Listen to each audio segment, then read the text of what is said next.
राधा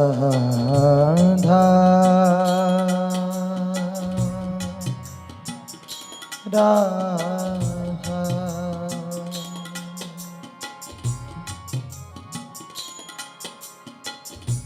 इतना तो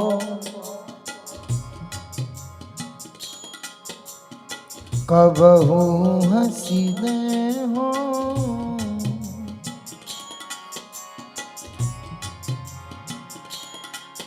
इतना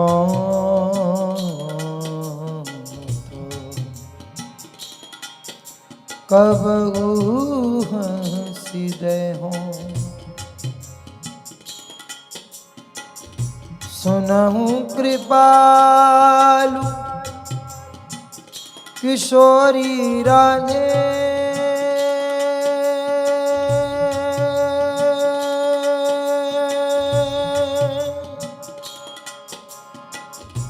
सुनहु कृपालु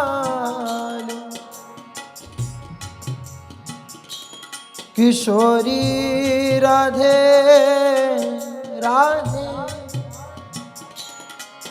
राधे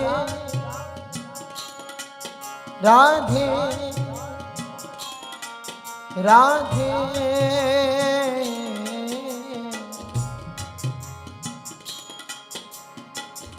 सुनहु कृपाल किशोरी राधे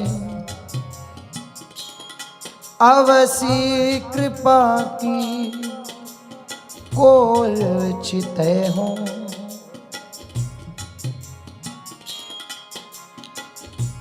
इतना तो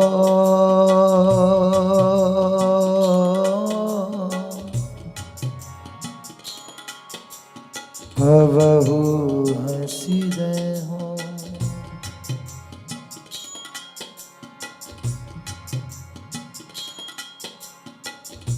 तुम मोही मिलो